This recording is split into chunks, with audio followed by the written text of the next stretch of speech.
പരിശുദ്ധമായ ഖുർആനിലൂടെ അല്ലാഹു സുബ്ഹാനഹു വ തആല ഉറപ്പെടുത്തുകയാണ്. ഇബ്രാഹിം നബി അലൈഹിസ്സലാം അല്ലാഹു എന്ന ജഗന്നിയന്താവായ പരിപാലകനാകുന്ന പടച്ച റബ്ബിനോട് ചോദിക്കുകയാണ്, അല്ലാഹുവേ പടച്ച റബ്ബേ, കൈഫ തുഹ്യിൽ മൗതാ, മരിച്ചുപോയവർക്ക് എങ്ങനെയാണ് നീ ജീവനിട്ട് കൊടുക്കുന്നത് അല്ലാഹുവേ, ഒന്ന് കാണിച്ചു നൽകുമോ അല്ലാ. മരണാനന്തര ജീവിതത്തെ പറ്റി ഇബ്രാഹിം നബി അലൈഹിസ്സലാം പടച്ച റബ്ബിനോട് ചോദിക്കുകയാണ്. മണ്ണോട് ചേർന്നതാകുന്ന മനുഷ്യനെ എങ്ങനെയാണ് പുനർജീവനം നൽകുക, എങ്ങനെയാണ് ആത്മാവൂതുക? കൈഫ തുഹ്യിൽ മൗതാ, കൈഫ തുഹ്യിൽ മൗതാ, മരിച്ചുപോയവർക്ക് എങ്ങനെയാണ് ജീവനിട്ട് കൊടുക്കുക അല്ലാഹ്. ഖാല അവലം തുഅ്മിൻ, അല്ലാഹു സുബ്ഹാനഹു വ തആല ഇബ്രാഹിം നബി അലൈഹിസ്സലാമിനോട് ചോദിച്ചുവത്രേ, ഇബ്രാഹിമേ, നിനക്ക് വിശ്വാസമില്ലയോ, വിശ്വാസമില്ലയോ? നീ പ്രവാചകനല്ലേ, എന്നിട്ട് മരണാനന്തര ജീവിതത്തെ പറ്റി നിനക്ക് വിശ്വാസമില്ലാതായി പോയോ? യാ ഇബ്രാഹിം, ഇബ്രാഹിം നബി അലൈഹിസ്സലാം അല്ലാഹുവിനോട് പറഞ്ഞു, അല്ല അല്ലാഹ്, ബലാ, എനിക്ക് ആഖിറത്തെ കുറിച്ച് വിശ്വാസമുണ്ട്, മരണാനന്തര ജീവിതത്തെ കുറിച്ച് വിശ്വാസമുണ്ട് പടച്ച റബ്ബേ. അതിനെ കുറിച്ച് ജനങ്ങളോട് പ്രബോധനം നടത്തുന്ന വ്യക്തിയാണ്. സ്വർഗമുണ്ട് എന്നും നരകമുണ്ട് എന്നും സിറാത്തുണ്ട് എന്നും എല്ലാത്തിനെ കുറിച്ചും ജനങ്ങൾക്ക് വ്യക്തമായ കാഴ്ചപ്പാട് നൽകുന്ന വ്യക്തിയാണ്. വലാകിൻ ലിയത്മഇന്ന ഖൽബി, എന്റെ ഹൃദയത്തിൽ ഈമാനെന്ന അടിയുറയ്ക്കുന്നതിന് വേണ്ടിയാണ്, എന്റെ ഹൃദയത്തിന് സമാധാനം ലഭിക്കുന്നതിന് വേണ്ടിയാണ്. കാരണം ധാരാളം ആളുകൾ, ഒരുപാട് വ്യക്തികൾ മരണാനന്തര ജീവിതത്തെ പറ്റി ഇപ്പോഴും ആശങ്കയാണ്. അല്ലാഹ്, ശരിയല്ലേ? 4000 സംവത്സരങ്ങൾക്ക് മുമ്പ് ഇബ്രാഹിം നബി അലൈഹിസ്സലാം പറഞ്ഞതാകുന്ന ആ ജീവിതത്തെ പറ്റി നമുക്കും ഇന്ന് സന്ദേഹമല്ലയോ? പുതുശ്ശേരിക്കോട്ട ജമാഅത്തിന്റെ പരിസരത്ത് ഒരുമിച്ച് കൂടിയിട്ടുള്ള പ്രിയപ്പെട്ട മുസ്ലിമേ, മുസ്ലിമത്തെ, മരണാനന്തര ജീവിതത്തിന് വേണ്ടി നമ്മൾ ഒരുങ്ങി തയ്യാറായിട്ടുണ്ടോ? നുരുമ്പി പോകുന്ന നമ്മുടെ ശരീരത്തെ നാളെ തിരിച്ചു കൊണ്ടുവരാ കഴിവുള്ളവനാണ് അല്ലാഹു എന്നുള്ള ബോധോദയം നമുക്കുണ്ടോ? ഉണ്ടെങ്കിൽ നമ്മൾ കള്ളു കുടിക്കുമോ? ഉണ്ടെങ്കിൽ സിനിമ കാണുമോ? ഉണ്ടെങ്കിൽ സീരിയൽ ദർശിക്കുമോ? ഉണ്ടെങ്കിൽ ഹറാമായ തലത്തിലേക്ക് കണ്ണു കൊണ്ടുപോകുമോ? ഉണ്ടെങ്കിൽ ഹറാമായ തലത്തിലേക്ക് കാതു കൊണ്ടുപോകുമോ? ഉണ്ടെങ്കിൽ അന്യ പെണ്ണിന്റെ ശരീരഭാഷയിലേക്ക് നീ നോക്കുമോ? കടന്നു പിടിക്കുമോ? സിനിമാ തിയേറ്ററിലേക്ക് നടക്കുമോ? ചെറുപ്പക്കാരാ, ഇല്ല ഇല്ല ഇല്ല ഇല്ല. മരണത്തെ കുറിച്ചുള്ള ബോധമില്ല, മരണാനന്തര ജീവിതത്തെ പറ്റി വിശ്വാസമില്ല. കേവലം പേരിൽ മാത്രം മുഅ്മിനാണ്, ആധാർ കാർഡിൽ മാത്രം മുഅ്മിനാണ്, റേഷൻ കാർഡിൽ മാത്രം മുഅ്മിനാണ്, പാസ്പോർട്ടിൽ മാത്രം മുഅ്മിനാണ്. ആഖിറത്തെ കുറിച്ച് ചിന്തയില്ലാത്ത മുഅ്മിനത്തായ ഉമ്മയാണ്. പറയുമ്പോൾ ആമിനയാണ്, പറയുമ്പോൾ ആയിഷയാണ്, പറയുമ്പോൾ ഫാത്തിമയാണ്, പറയുമ്പോൾ അബ്ദുസ്സലാമാണ്, പറയുമ്പോൾ റഷീദാണ്. പക്ഷേ അവന്റെ ഹൃദയത്തിൽ ഈമാനിന്റെ കണികയില്ല, സ്വർഗത്തെ കുറിച്ച് വിശ്വാസമില്ല, നരകത്തെ കുറിച്ചുള്ള ഭയപ്പാടില്ല, ഖബറിന്റെ ശിക്ഷയെ കുറിച്ചുള്ള ബോധോദയമില്ല. ഉണ്ടെങ്കിൽ ഈ ദുനിയാവിൽ അന്യന്റെ സമ്പത്ത് നീ അപഹരിക്കാൻ തയ്യാറാവില്ല. അരച്ചാണ് വഴിയുടെ വിഷയത്തിൽ എത്ര വർഷമായടാ അയൽക്കാരനുമായി നീ ബന്ധം വിച്ഛേദിച്ചിട്ട്? എത്ര നാളായി പലിശയുമായി ബന്ധപ്പെട്ട ജീവിതം നയിക്കുന്നവനല്ലയോ? മോശപ്പെട്ട തലത്തിലേക്ക് രാത്രിയുടെ യാമങ്ങളിൽ കണ്ണ് പായിപ്പിക്കുന്നവനല്ലയോ? അന്യ പെണ്ണുമായി ചാറ്റിംഗ് നടത്താൻ മടിയില്ലാത്ത, ഉളുപ്പില്ലാത്ത വ്യക്തിയല്ലയോ? മാതാപിതാക്കൾ പഠിക്കാൻ വേണ്ടി വാങ്ങിച്ചു തന്ന മൊബൈൽ ഫോണിലൂടെ രാത്രി സമയങ്ങളിൽ തൊട്ടപ്പുറത്ത് ഉറങ്ങിക്കിടക്കുന്ന മാതാവിനെയും പിതാവിനെയും അറിയാതെ മോശമാകുന്ന രീതിയിൽ അന്യ ചെറുപ്പക്കാരനുമായി ചാറ്റിംഗ് നടത്താൻ പെങ്ങളെ, +2 പഠിക്കുന്ന പൊന്നുമോളെ, BA പഠിക്കുന്ന ചെറുപ്പക്കാരാ, നിനക്കെങ്ങനെയാണ് തോന്നിയത്?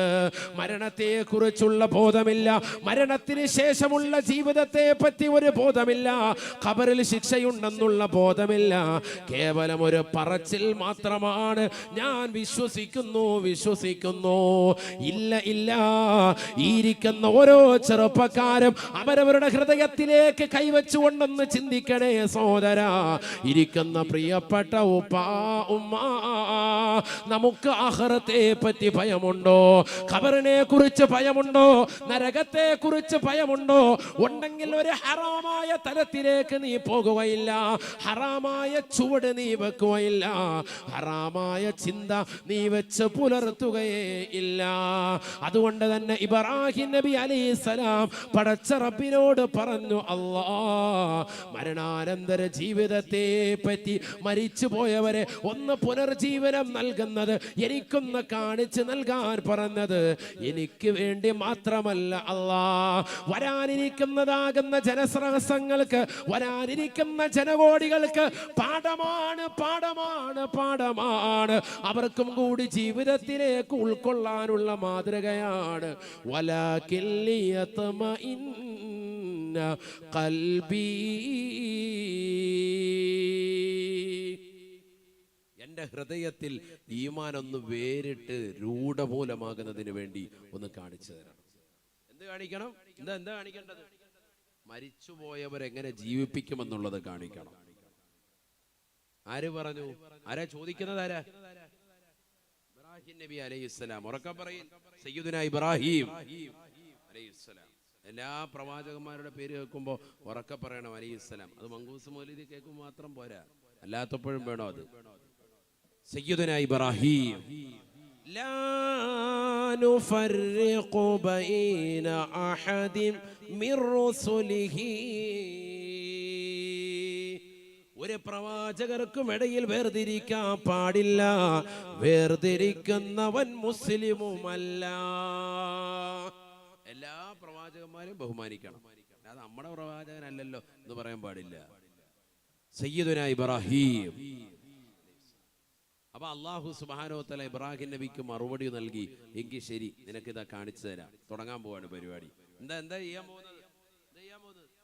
മരിച്ചുപോയവരെ പുനർജീവിപ്പിക്കുന്നത് എങ്ങനെയാണെന്ന് കാണിച്ചു കൊടുക്കാൻ പോവാൻ ദൃഷ്ടാന്തം. ഇതോടുകൂടി നമ്മൾ എന്ത് വിശ്വസിക്കണം?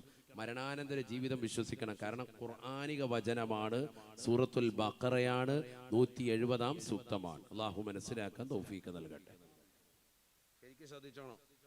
മരിച്ചതിന് ശേഷം ഒരു ജീവിതം ഉണ്ടെന്നുള്ളത് കാണിച്ചു തരാൻ. നമ്മൾ മണ്ണോട് ചേർന്നാൽ പിന്നെ തിരിച്ചു കൊണ്ടുവരുമെന്ന് അല്ലാഹു സുബ്ഹാനഹു വ തആല പറഞ്ഞു. ഇബ്രാഹിം നബിയോട് പറഞ്ഞു, 4 പക്ഷികളെ നീ പിടിക്കണം, അതിനെ അറക്കണം, കഷ്ണം കഷ്ണമാക്കി മുറിക്കണം.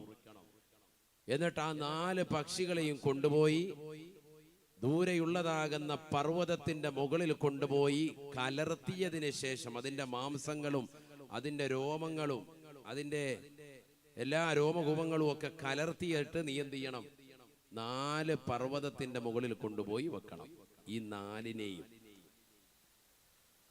അങ്ങനെ ബഹുമാനപ്പെട്ടവർ പിടിച്ചു. 4 പക്ഷികളെ പിടിച്ചു.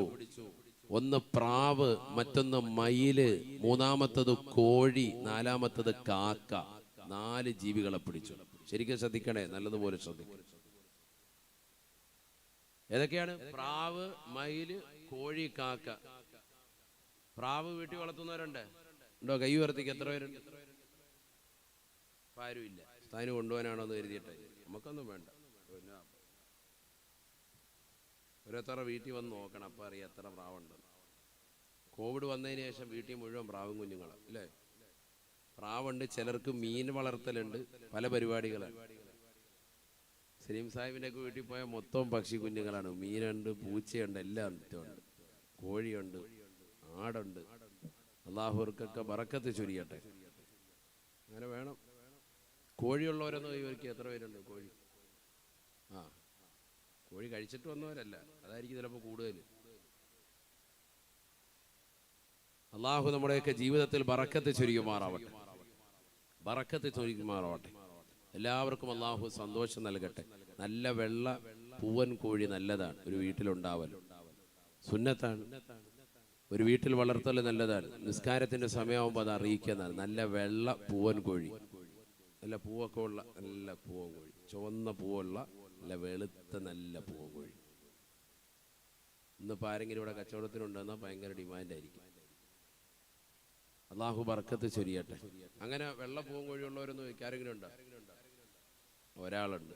മാഷാ അല്ലാഹ്. എല്ലാവരും അങ്ങോട്ട് പോകാൻ നിൽക്കണ്ട. അള്ളാഹു ബർക്കത്ത് ചൊരിയട്ടെ. അതൊക്കെ വേണം.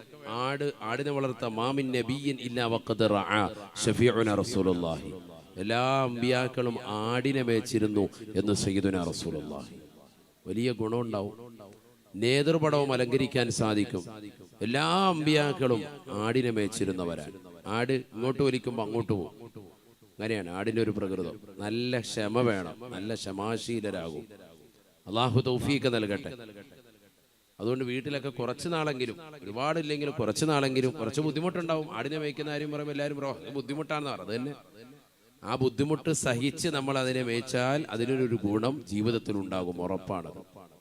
കാരണം ലോകത്തെ ഏറ്റവും അത്യുത്കൃഷ്ട വ്യക്തികളാണ് ആര്? അമ്പിയാക്കൾ. ആ അമ്പിയാക്കൾ എല്ലാവരും ആടിനെ മേച്ചിരുന്നവരാണെന്ന് ഹബീബ് റസൂലുള്ളാഹി. അപ്പം അതിനൊരു ഗുണമുണ്ട്, വലിയ ബറക്കത്തുണ്ട്. അല്ലാഹു ബറക്കത്ത് നൽകി അനുഗ്രഹിക്കട്ടെ. നിൽക്കട്ടെ, ഞാൻ തിരിച്ചു വരുന്നു. അപ്പോൾ പ്രാവ്, മയില്, കോഴി, കാക്ക, ഈ 4 സാധനത്തെയും പിടിച്ചു ബഹുമാനപ്പെട്ടതാകുന്ന ഇബ്രാഹിം നബി അലൈഹിസ്സലാം അറുത്തു. അതിനെ കഷ്ണമാക്കി മുറിച്ചു. എന്തിനാ അങ്ങനെ ചെയ്യുന്ന? എന്തിനാ?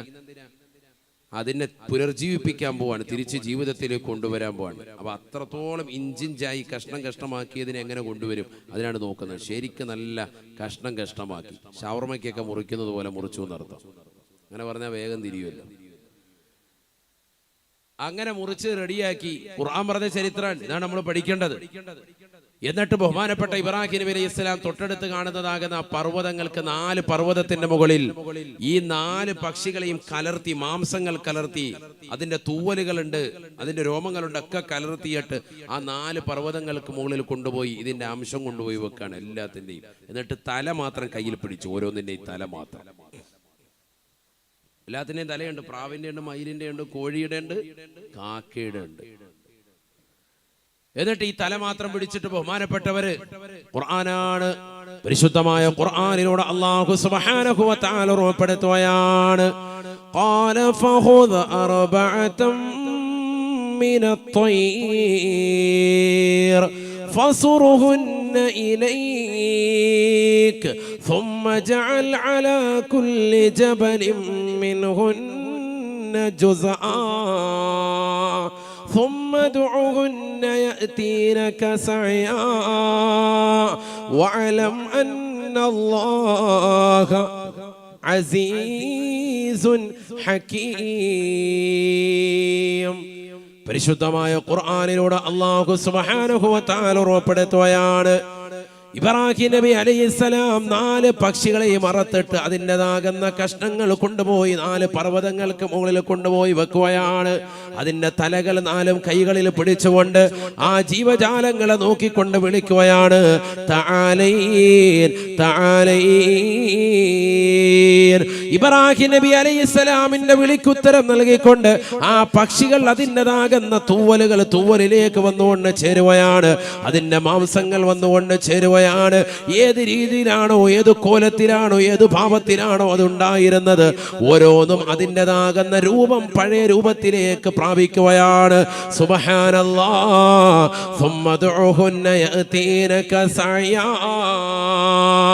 പരിശുദ്ധമായ ഖുർആൻ പറഞ്ഞതുപോലെ ഇബ്രാഹിം നബി അലൈഹിസ്സലാം വിളിച്ചപ്പോ അവകളിതാ ഇബ്രാഹിം നബി അലൈഹിസ്സലാമിലേക്ക് നടന്നു വരുകയാണ്. തലയില്ലാതെ ഇബ്രാഹിം നബി അലൈഹിസ്സലാമിന്റെ മുന്നിലേക്ക് ഓരോ ജീവജാലങ്ങളും നടന്നു വന്നുകൊണ്ട് നിൽക്കുകയാണ്. ഇബ്രാഹിം നബി അലൈഹിസ്സലാം 4ന്റെയും തലകൾ കൈപിടിച്ചുകൊണ്ട് വീണ്ടും വിളിക്കുകയാണ്, തആലൈൻ, വരുക. ഓരോ പക്ഷികളും അതിൻ്റെതാകുന്ന തലകളിലേക്ക് വന്നുകൊണ്ട്, ശരീരം വന്നുകൊണ്ട് ചേരുകയാണ്, ഉടല് വന്നുകൊണ്ട് ചേരുകയാണ്. പൂർവാധികം ഭംഗിയായി, രൂപത്തിലായി, കോലത്തിലായി, ആത്മാവുതപ്പെട്ട നിലയിൽ അത് നിലകൊള്ളുകയാ. വഅലം അന്നല്ലാഹ അസീസുൻ ഹകീം. ഈ ലോകത്തിന്റെ തമ്പുരാനായ ജഗന്നിയന്താവായ പരിപാലകനാകുന്ന പടച്ചറബ് എത്ര വലിയതാകുന്ന അറിവുള്ള വ്യക്തിത്വമാണ്, എത്ര വലിയ തത്വജ്ഞാനമുള്ള വ്യക്തിത്വമാണ്. അല്ലാഹു സുബ്ഹാനഹു വ തആല അജയ്യനല്ലയോ, അജയ്യനല്ലയോ. അതുകൊണ്ട് പ്രിയപ്പെട്ട മുസ്ലിമേ, മുസ്ലിമത്തേ, എന്തിനാണ് ഈ ചരിത്രം തന്നെ തുടക്കത്തിൽ പറഞ്ഞത്? ബഹുമാനപ്പെട്ട ഇബ്രാഹിം നബി അലൈഹിസ്സലാം ഈ ചരിത്രത്തിലൂടെ നമ്മെ പഠിപ്പിക്കുന്നത്, അല്ലാഹു നമ്മളോട് പഠിപ്പിക്കുന്നത്, മരിച്ച മണ്ണോട് നീ എത്ര കഷ്ടമായി നുരുമ്പിപ്പോയാലും നിന്നെ തിരിച്ചു കൊണ്ടുവരാൻ കഴിവുള്ളവനാണ് അല്ലാഹു. നാളെ മഹ്ശറയിലേക്ക് പുനർജീവിപ്പിക്കുന്ന നാളുകളിൽ കൊണ്ടുവരാൻ കഴിവുള്ളവനാണ് അല്ലാഹു. നീ ഏത് യുദ്ധത്തിൽ മരിക്കട്ടെ, ഏത് വെടികൊണ്ട് മരിക്കട്ടെ, ശത്രുവിൻ്റെതാകുന്ന കുത്തേറ്റ് മരിക്കട്ടെ, സ്വയം മരിക്കട്ടെ, ഏത് രീതിയിൽ മരണപ്പെട്ടാലും നിന്നെ തിരിച്ചു കൊണ്ടുവരാൻ ശേഷിയുള്ളവനാണ് അല്ലാഹ്. ഈ ദുനിയാവിൽ നിന്നെ കത്തിച്ച് ചാമ്പലാക്കിയാലും നിന്റെ ശരീരത്തിന്റെ രോമകൂപങ്ങൾ കണക്കെ കൃത്യമായി തിരിച്ചു കൊണ്ടുവരാൻ കെൽപ്പുള്ളവനാണ്, എബിലിറ്റി ഉള്ളവനാണ് അല്ലാഹ്. അതുകൊണ്ട് മരണാനന്തര ജീവിതം യാഥാർത്ഥ്യമാണ് എന്നുള്ള ബോധോദയം ഉണ്ടാവണേ, ഉണ്ടാവണേ. മരിച്ചതിന് ശേഷം ഒരു ജീവിതമുണ്ട് എന്ന് ഉറപ്പിക്കണം. അല്ലാഹു തൗഫീഖ് നൽകട്ടെ. അതിനുവേണ്ടിയാണ് ഈ ചരിത്രം പറഞ്ഞത്. ഇനി ആരും അങ്ങനെ അവിശ്വസിക്കാൻ പാടില്ല. മരിച്ചതിന് ശേഷം ഒന്നുമില്ല, സ്വർഗമൊന്നുമില്ല, നരകമൊന്നുമില്ല, എല്ലാം ഉണ്ട്. തിരിച്ചു കൊണ്ടുവരാൻ അള്ളാഹ്ക്ക് കഴിവുണ്ട്. അതിന് അല്ലാഹു സുബ്ഹാനഹു വ തആല ഖുർആൻ മുഖേന നമുക്ക് പഠിപ്പിച്ച ചരിത്രമാണ് ഈ ചരിത്രം, ഇബ്രാഹിം നബി അലൈഹിസ്സലാം. അത് ഈ മാസത്തിൽ പറയൽ വളരെ പുണ്യമാണ്. അല്ലാഹു തൗഫീഖ് നൽകട്ടെ, അല്ലാഹു തൗഫീഖ് നൽകട്ടെ.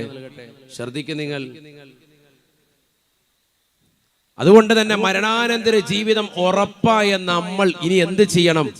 മരിച്ചതിന് ശേഷമുള്ള അഥവാ മരണാനന്തര ജീവിതത്തിന് വേണ്ടി എന്തെങ്കിലും ചെയ്യണം. അതാണ് ഇനി ചെയ്യേണ്ടത്. ഇപ്പൊ എത്ര വയസ്സായി എന്നോട് പറയണ്ട. ഓരോരുത്തരും അവരവരുടെ വയസ്സൊന്ന് ചിന്തിക്കും. നാളെ ചെയ്യാം, മറ്റന്നാൾ ചെയ്യാം, അത് കഴിഞ്ഞ് ചെയ്യാം, അടുത്ത വർഷം ചെയ്യാം എന്ന് പറഞ്ഞ് പിന്തിച്ച് എത്ര കർമ്മങ്ങൾ എത്ര വൈകി നമ്മൾ മനസ്സിലാക്കുന്നത്. ഇപ്പോഴും നമ്മൾ ഇശാ നിസ്കരിച്ചിട്ട് വന്ന ആളുകൾ തന്നെ നിസ്കാരം അത് സ്വഹീഹായി നിസ്കരിച്ചിട്ടുണ്ടോ, അത് കറക്റ്റായി നീ ഒതുവെടുത്ത് നിസ്കരിച്ചിട്ടുണ്ടോ എന്ന് ചോദിച്ചാൽ അത് സാധനം പറയാൻ പറ്റൂല. നിസ്കരിച്ചാലും നമുക്ക് ആർക്കും ഒരു ഉറപ്പില്ല. നമുക്ക് ഉറപ്പിച്ച് നിസ്കരിക്കാം. അപ്പം അത് നാളെ നമുക്ക് പിന്നെ നിസ്കരിക്കാം. നാളെ അടുത്ത ദിവസം നമുക്ക് നല്ല ഇൻഷാ അല്ലാഹ് നല്ല റാഹത്തായിട്ട് നിസ്കരിക്കാം. ഈ നാളെയുടെ പറച്ചിൽ എത്തിയിട്ട് ഇപ്പൊ എത്രയായി? വയസ്സിപ്പോ എത്രയായി? താടി നരച്ചു, രോമകൂമങ്ങൾ പലതും നരച്ചു, പല ആളുകളും മരണത്തിലേക്ക് ഊന്നി നിൽക്കുകയാണ്. അള്ളാഹു നമ്മളെ കാക്കുമാറാവട്ടെ. എന്നിട്ട് അത് മറയ്ക്കാൻ വേണ്ടി ഹറാമായി ഡൈയും ചെയ്ത് നിൽക്കാൻ, എങ്ങനെയെങ്കിലും നരച്ചിട്ടില്ല എന്നറിയിക്കാൻ, കണ്ണാടിയുടെ മുന്നിലെങ്കിലും നര ബാധിച്ചിട്ടില്ല, യുവ കോമളനാണെന്ന് അറിയിക്കാനാണ് നമ്മൾ നിലകൊള്ളുന്നത്. നമ്മൾ എന്ത് ചെയ്തു? നമ്മുടെ ഈ കാലഘട്ട ജീവിതത്തിൽ എത്ര സുഹൃതം അനുഷ്ഠിച്ചു? ഓരോരുത്തരും ഒന്ന് ചിന്തിക്കും. അള്ളാഹു നമ്മളെ കാക്കുമാറാവട്ടെ. ആ ബക്കറ്റ് ഒന്ന് കൊണ്ടുവന്നോളി, ബക്കറ്റ് വരുമെന്ന് കൊണ്ടുവരും. അള്ളാഹു നമ്മളെ സ്വീകരിക്കട്ടെ. എല്ലാവരും ഒരു നല്ല സ്വതക്ക നൽകി അള്ളാഹു നമ്മുടെ സ്വതക്ക കബൂലാക്കുമാറാവട്ടെ. എല്ലാ നിയ്യത്തുകളും അള്ളാഹു സാധൂകരിക്കട്ടെ. എല്ലാ വിഷമങ്ങളും പ്രയാസങ്ങളും അള്ളാഹു മാറ്റി നൽകി അനുഗ്രഹിക്കട്ടെ. 3 പെൺകുട്ടികളെയാണ് ഇൻഷാ അല്ലാഹ് ഇതിന്റെ സംഘാടകർ ഈ വർഷം തന്നെ വിവാഹം ചെയ്തയക്കാനുള്ള ആഗ്രഹം അവർക്കുള്ളത്. അതിലൊരു പെൺകുട്ടിക്ക് വേണ്ടിയുള്ള ഫണ്ട് അവർ കണ്ടെത്തി. ഇനി 2 പെൺകുട്ടികളെ അയക്കണം. അള്ളാഹു തൗഫീഖ് നൽകട്ടെ. ഇൻഷാ അല്ലാഹ് അതിനുള്ള ഒരവസ്ഥ വിശേഷം ഇൻഷാ അല്ലാഹ് ഈ സദസ്സിലൂടെ ഉണ്ടാവണം. അള്ളാഹു കബൂലാക്കുമാറാവട്ടെ. നല്ല മുഅ്മിനീങ്ങൾ, സ്വാലിഹീങ്ങളാകുന്ന സച്ചരിതരായ വ്യക്തികൾ, സഹോദര സഹോദരിമാർ ഈ നാട്ടിലുള്ള കാലത്തോളം ഒരുപാട് നന്മയാർന്ന പ്രവർത്തനങ്ങൾ ചെയ്യാൻ ഈ സംഘടനയ്ക്ക് സാധിക്കും ഇൻഷാ അല്ലാഹ്. അല്ലാഹു തൗഫീഖ് നൽകട്ടെ. അതുകൊണ്ട് നിങ്ങളെല്ലാവരും മനസ്സറിഞ്ഞ് നല്ല നിയ്യത്തിൽ സദഖ ചെയ്യൻ. കൊടുക്കുന്ന സദഖ ഒന്നും പാഴാവൂല്ല. ഒരുപാട് സുഹൃതങ്ങൾ ചെയ്യുന്ന സംഘാടകരാണ്. അല്ലാഹു അവരെ അർഹമായ പ്രതിഫലം കൊടുത്ത് അനുഗ്രഹിക്കുമാറാവട്ടെ.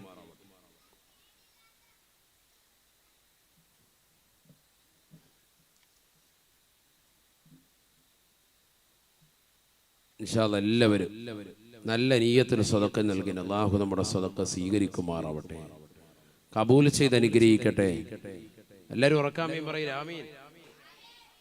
അർഹമുർറാഹിമായ അല്ലാ, ഞങ്ങളെ നീ സ്വീകരിക്കണേ അല്ലാ. ഈ സംഗമം നീ കബൂലാക്കണേ അല്ലാ. ഞങ്ങൾ ഈ നൽകുന്ന സ്വതക്ക ആഖിറത്തിലേക്ക് ഉപയുക്തമായ സ്വതക്കയായി നീ സ്വീകരിക്കണേ അല്ലാ. ഞങ്ങളുടെ രോഗങ്ങൾ ശമനം നൽകണേ അല്ലാ. ശരീരത്തിന് സിഹത്ത് നൽകണേ അല്ലാ. അപകടങ്ങളെ തൊട്ട്, ദുരിതങ്ങളെ തൊട്ട്, ദുരന്തങ്ങളെ തൊട്ട്, വിപത്തുകളെ തൊട്ട്, കാലവിപത്തുകളെ തൊട്ട് ഞങ്ങൾക്ക് ഏവർക്കും കാവൽ നൽകണേ അല്ലാ. ആഖിറത്തിലേക്ക് ഉപയുക്തമായ സദഖയായി സദഖയെ സ്വീകരിക്കണേ അല്ലാ. പാരത്രിക ലോകത്ത് വലിയതാകുന്ന ഉയർന്ന പ്രതിഫലം ഞങ്ങൾക്ക് ഈ സദഖയിലൂടെ നസീബാക്കണേ അല്ലാ. അല്ലാഹു നമ്മളെ സ്വീകരിക്കുമാറാവട്ടെ.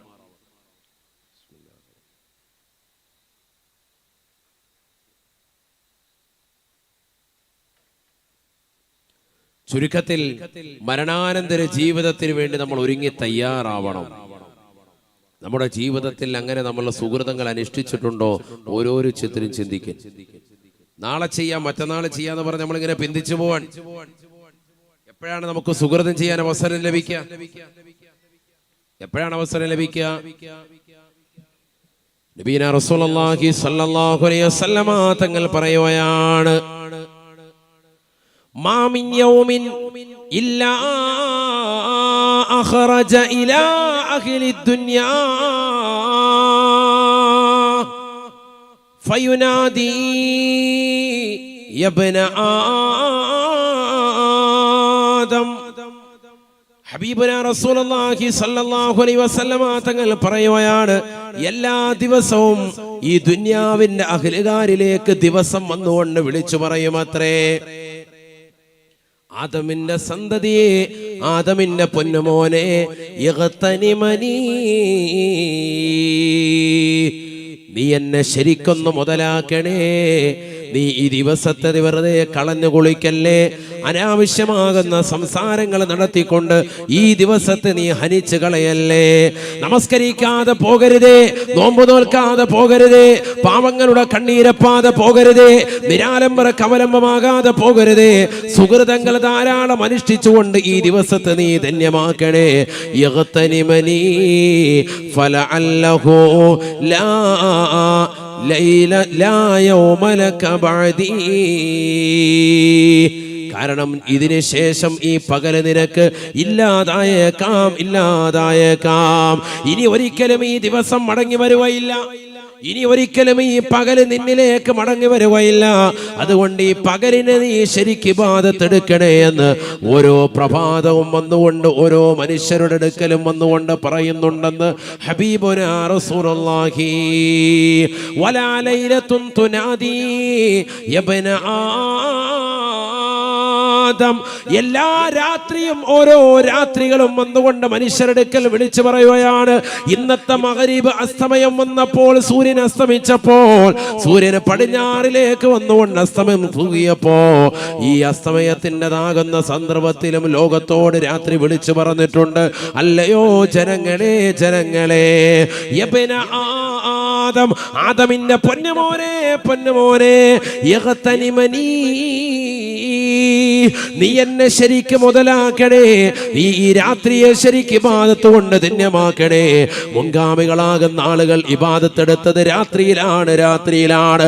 എത്ര ഔലിയാക്കൾ കഴിഞ്ഞുപോയി, എത്ര അമ്പിയാക്കൾ കഴിഞ്ഞുപോയി, എത്ര മഹാന്മാര് കഴിഞ്ഞുപോയി, എത്ര മഹിളകൾ കഴിഞ്ഞുപോയി. അവരെല്ലാവരും രാത്രിയിൽ ഉറക്കമൊഴിച്ചുകൊണ്ട് ഇബാദത്തെടുത്തവരാണ്. അതുകൊണ്ട് രാത്രികൾ വന്നുകൊണ്ട് മനുഷ്യന്റെ മുന്നിൽ വന്നുകൊണ്ട് പറയുകയാണ്, അല്ലയോ ആദമിന്റെ സന്തതികളെ, അല്ലയോ പെങ്ങളെ, സഹോദരാ സഹോദരി, യഗ്തനിമനി, എന്നെയൊന്ന് ശരിക്കൊന്ന് അമൽ ചെയ്യാൻ നിങ്ങൾ മുതലാക്കണേ. ഈ രാത്രിയെ ഇബാദത്ത് കൊണ്ട് ധന്യമാക്കണേ. ഖുർആൻ ഓതുന്ന വീടാക്കണേ, ദിക്ർ ചൊല്ലുന്ന വീടാക്കണേ, സ്വലാത്ത് അധികരിപ്പിക്കുന്ന വീടാക്കണേ, ഇശാ മഗ്രിബിനിടയിൽ യാസീൻ ഓതുന്ന വീടാക്കണേ, സൂറത്തുൽ വാഖിയ പാരായണം ചെയ്യുന്ന വീട് വീടാക്കണേ. സൂറത്തുൽ മുൽക്ക് പാരായണം ചെയ്യുന്ന വീടാക്കണേ. ഹറാമാകുന്ന തലത്തിലേക്ക് കണ്ണുകൊണ്ടു പോകരുതേ. ഒരു സീരിയൽ ദർശിക്കുന്ന തലത്തിലേക്ക് പോകരുതേ. ഫലഅല്ലഹു ലാ ലൈലത ലക ബഅദി. ഒരുപക്ഷേ ഈ രാത്രി കഴിഞ്ഞതിന് ശേഷം നിനക്ക് മറ്റൊരു രാത്രി കിട്ടാതെ വന്നു പോയേക്കാം. അടുത്ത രാത്രിക്ക് ശേഷം, അടുത്ത രാത്രിക്ക് മുമ്പായിട്ട് നീ മരണപ്പെട്ടേക്കാം. ഈ രാത്രി ഒരിക്കലും നിനക്ക് തിരിച്ചു വരാതായേക്കാം. ഇന്നത്തെ രാത്രിയും ഇന്നത്തേതാകുന്ന പകലുകളും ഇനി ഒരിക്കലും നമ്മുടെ ജീവിതത്തിലേക്ക് വരികയില്ല എന്നുള്ള തിരിച്ചറിവ് നിനക്കുണ്ടാവണേ, നിനക്കുണ്ടാവണേ. അതുകൊണ്ട് നീ ഇബാദത്തെടുക്കാൻ വേണ്ടി മുന്നോട്ട് കടന്നു വരണേ എന്ന് ഓരോ ദിവസവും നിന്നോട് പറയുന്നുണ്ടെന്ന്, ആ ദിവസങ്ങൾ വന്നുകൊണ്ട് പറയുന്നുണ്ടെന്ന് ഹബീബുനാ റസൂലുള്ളാഹി. ആദരവായ പ്രവാചകൻ വീണ്ടും പറയുകയാണ്, ദിവസങ്ങൾ വന്നുകൊണ്ട് ജനങ്ങളോട് പറയുകയാണ്, യബ്ന ആദം, ആദമിന്റെ പൊന്നുമോനെ, പൊന്നുമോളെ, ഇന്നി യൗമുൻ ജദീദ്. ഓരോ പ്രഭാതത്തിലും ഓരോ ദിവസവും നിന്റെ അടുക്കൽ വന്നുകൊണ്ട് പറയുന്നുണ്ട്, ഞാനൊരു പുതിയ ദിവസമാ, ഒരു പുതിയ ദിവസമാണ് നിനക്കിതാ അല്ലാഹു നൽകിയിരിക്കുകയാണ്. അതുകൊണ്ട് ഈ ദിവസത്തെ നീ മുതലാക്കണം, നീ അമൽ ചെയ്യണം, നീ നിസ്കരിക്കണം, നീ പരിശുദ്ധമായ ഖുർആൻ പാരായണം ചെയ്യണം. ഈ ദിവസത്തിൽ ഏതെല്ലാം സുകൃതങ്ങൾ ചെയ്തുകൊണ്ട്, നന്മകൾ ചെയ്തുകൊണ്ട് പടച്ചറപ്പിലേക്ക് അടുക്കാൻ സാധിക്കുമോ, ആ സുകൃതങ്ങളെല്ലാം അനുഷ്ഠിച്ചുകൊണ്ട് നീ നിലകൊള്ളണേ. ഓരോ ദിവസവും നിന്റെ അടുക്കൽ പറയുന്നുണ്ടെന്ന് ഹബീബുനാ റസൂലുള്ളാഹി. എല്ലാ ദിവസങ്ങളും എന്ന് പറയുന്നുണ്ട്, നീ എന്നെ മുതലാക്കിക്കോ. ഓരോ പകലും പറയും, ഓരോ രാത്രിയും പറയും. ഇനി നിന്നിലേക്ക് മടക്കമില്ല, ഇനി മടങ്ങുന്നില്ല. അതുകൊണ്ട് ഈ പകല് ശരിക്കും നീ ഇബാദത്തെടുക്ക്, ഇല്ലെങ്കിൽ നീ വല്ലാതെ പ്രയാസപ്പെട്ടു പോകും. എല്ലാ രാത്രിയും ഒന്നുകൊണ്ട് പറയുന്നു, നീ ഈ രാത്രി ഇബാദത്തെടുക്ക്, ഇല്ലെങ്കിൽ പ്രയാസമാകും. ഇതൊക്കെ കേട്ടിട്ടും നമ്മളിങ്ങനെ പുറംതിരിഞ്ഞ് നിൽക്കാൻ, എല്ലാ പ്രഭാതവും പ്രദോഷവും നമ്മുടെ അടുക്കൽ വന്നുകൊണ്ട് പറയുന്നുണ്ട്, മുതലാക്കണേ, അമൽ ചെയ്യണേ എന്ന് പറയുന്നു. നമ്മളെപ്പോഴും പുറം തിരിഞ്ഞു നിൽക്കുകയാണ്. സുബഹി നിസ്കരിക്കുന്നില്ല, മഗ്രിബില്ല, ഇശാ ഇല്ല, ഒരു വഖത്ത് പോലും ജമാഅത്ത് നമ്മൾ ശ്രദ്ധിക്കുന്നില്ല. അല്ലാഹു നമ്മളെ കാത്തു സംരക്ഷിക്കട്ടെ. എന്താ ഈ സഹോദരങ്ങളെ നമ്മുടെ അവസ്ഥ? മുസ്ലിം സഹോദരങ്ങളുടെ അവസ്ഥ എന്താണ്? എവിടേക്ക് പോയി? കോവിഡിന്റെ കാലഘട്ടങ്ങളിൽ നമസ്കാരം ജുമുഅകൾ വീട്ടിൽ നമസ്കരിച്ചാൽ മതി എന്ന് നിങ്ങൾക്ക് ഫത്വ നൽകിയപ്പോ, ഇന്നത്തെ സാഹചര്യത്തിലും കോവിഡ് കഴിഞ്ഞതിന് ശേഷവും എത്രയോ മുസ്ലിം സഹോദരങ്ങൾ വീട്ടിൽ തന്നെ നമസ്കാരം അതേപോലെ നിലനിർത്തി പോരുന്നവരുണ്ട്. ജുമുഅ ശ്രദ്ധിക്കുന്നില്ല, പള്ളിയിലേക്ക് വരുന്നില്ല. ഇപ്പോഴും അങ്ങനെ തന്നെ. നഊദു ബില്ലാഹ്, അല്ലാഹു നമ്മളെ കാക്കട്ടെ. സാധാ ഇപ്പൊ കൊരങ്ങുപനി ഉണ്ടല്ലോ എന്നാ പറയുന്നത്. കൊരങ്ങുപനി പറയുന്നില്ല, അവസാനം കൊരങ്ങാകാതിരുന്നാൽ മതി. അല്ലാഹു നമ്മളെ കാക്കട്ടെ. എന്തെങ്കിലും കാരണമുണ്ട്, എപ്പോഴും അത് തന്നെ. ക്വാറന്റൈനിലാണ് ഉസ്താദെ എന്നാ പറയുന്നത്. ക്വാറന്റൈൻ കഴിഞ്ഞിട്ടില്ല, വർഷം 2 കഴിഞ്ഞിട്ട് ഇവന്റെ ക്വാറന്റൈൻ തീർന്നിട്ടില്ല. പള്ളിയിലേക്ക് കാണുന്നില്ല, ജമാഅത്തിനില്ല, ജുമുഅക്കില്ല. നബിയുനാ റസൂലുള്ളാഹി സ്വല്ലല്ലാഹു അലൈഹി വസല്ലമ തങ്ങൾ പറയുകയാണ്, മൻ തറക സലാസ ജുമഅൻ, ആരെങ്കിലും 3 ജുമുഅ ഒഴിവാക്കിയാൽ ബിഗൈരി ഉദ്രിൻ, അകാരണമായിട്ടാണ് ജുമുഅ ഒഴിവാക്കിയത് എങ്കിൽ, തബഅല്ലാഹു ഫീ ഖൽബിഹി, അല്ലാഹു സുബ്ഹാനഹു വ തആല അവന്റെ ഹൃദയത്തിലേക്ക് കുഫ്രിയത്തിന്റെ അവിശ്വാസത്തിന്റെ സീല് പതിക്കുമേ എന്ന് ഹബീബുനാ ശഫീഉനാ റസൂലുള്ളാഹി. നഊദു ബില്ലാഹ്. അല്ലാഹുവേ, ഞങ്ങളെ നീ കാക്കണേ അല്ലാ, നീ കാത്ത് സംരക്ഷിക്കണേ അല്ലാ. എത്രയെത്ര ചെറുപ്പക്കാര് ഈ വിഭാഗത്തിൽ പെട്ടുപോയവരുണ്ട്, എത്രയോ കച്ചവടക്കാരുണ്ട്, എത്രയോ മുസ്ലിം സഹോദരങ്ങളുണ്ട്. പള്ളി തൊട്ടടുത്തുണ്ടായിട്ട് പോലും ജുമുഅക്ക് പോലും വരാത്ത ആളുകളില്ലേ. മൻ തറക സലാസ ജുമുഅൻ ബിഗൈരി ഉദ്രിൻ തബഅല്ലാഹു ഫീ ഖൽബിഹി. യാതൊരുവിധ കാരണവുമില്ലാതെ, ഒരു കാരണവുമില്ലാതെ ജുമുഅ ഒഴിവാക്കുന്നവരെ പഠിച്ചു വെക്കണേ ചെറുപ്പക്കാരാ, പഠിച്ചു വെക്കണേ രക്ഷിതാക്കളെ. പെങ്ങളെ നിന്റെ പ്രിയപ്പെട്ടതാകുന്ന ഭർത്താവിന് നിന്റെ പ്രിയപ്പെട്ട ഉപ്പയെ മക്കളെ നീ പള്ളിയിലേക്ക് പറഞ്ഞു വിടണേ. 3 ജുമുഅ കാരണമായി ഒഴിവാക്കിയാൽ കുഫ്രിയത്തിന്റെ സീല് പതിക്കുമേ എന്ന് ഹബീബുനാ റസൂലുള്ളാഹി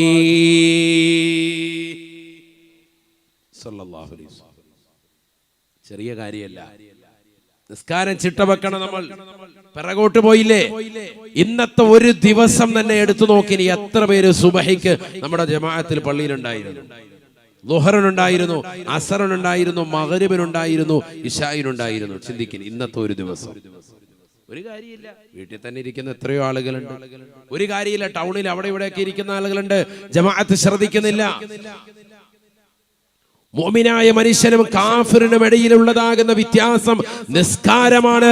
സയ്യിദുനാ റസൂലുള്ളാഹി വേറെ ഒരു വ്യത്യാസവും ഇല്ല. ഇവർക്ക് 2 പേർക്കും ഇടയിലുള്ള ഐഡന്റിറ്റി അത് നിസ്കാരമാണ്. നിസ്കരിക്കുന്നവൻ മുഅ്മിൻ, അല്ലാത്തവൻ അവിശ്വാസിയാണ്, മുനാഫിക്കാണ്. അവിടെ വിശ്വാസിയാണ്. അതിൽ യാതൊരുവിധ തർക്കവും ഇല്ല. ജുമുഅ ജമാഅത്തുകൾക്ക് പിന്തുന്നവരെ ഞങ്ങൾ മുനാഫിക്കായി എണ്ണിയിരുന്നു. സ്വഹാബത്ത് പറയാണ്. നിഫാഖാണവൻ, കാപട്യം അറിയപ്പെട്ട വ്യക്തിത്വമാണ്. നിസ്കാരം ഉപേക്ഷിച്ചുകൊണ്ട് വീടുകളിൽ ഇരിക്കുന്ന ആളുകൾ, ജമാഅത്തിന് വരാത്ത വ്യക്തികളെ ഞങ്ങൾ മുനാഫിക്കായി എണ്ണിയിരുന്നു എന്ന് സ്വഹാബത്ത് പറയുകയാണ്. നഊദുബില്ലാ. നിസ്കരിക്കാത്തവനെ അല്ല, നിസ്കരിക്കുമായിരിക്കും, പക്ഷെ പള്ളിയിൽ വരുന്നില്ല, ജമാഅത്തിന് വരുത്തില്ല. അങ്ങനത്തെ ആളുകളെ ഞങ്ങൾ മുനാഫിക്കായി എണ്ണിയിരുന്നു എന്ന് സ്വഹാബത്ത്. നഊദുബില്ലാ. അല്ലാഹു നമ്മളെ കാക്കട്ടെ. നമുക്കൊരു വിഷമം വരുമ്പോ, ഒരു പ്രയാസം വരുമ്പോ, ഒരു ദുഃഖം വരുമ്പോ നമ്മൾ അത് ചെന്ന് പറയേണ്ട ഇടം അത് പള്ളിയാണ്. മുഅ്മിനീങ്ങൾ വിഷമവും സങ്കടവും വരുമ്പോ എവിടെ വരണം? പള്ളിയിൽ വന്ന് പറഞ്ഞു 2 റക്അത്ത് നിസ്കരിച്ചിട്ട് ദുആ ചെയ്യണം. كان النبي صلى الله عليه وسلم إذا هزمه أمر فزع إلى المسجد وصلى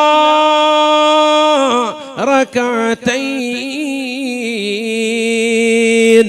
ഹബീബുനാ റസൂലുള്ളാഹി സ്വല്ലല്ലാഹു അലൈഹി വസല്ലമ തങ്ങൾ എന്തെങ്കിലും കാര്യമുണ്ടായാൽ, വിഷമമുണ്ടായാൽ ആദരവായ പ്രവാചകർ ചെയ്യാറുള്ളത് നേരെ പള്ളിയിലേക്ക് വരുമായിരുന്നു. ഫസിഅയിലൽ മുസല്ലാ,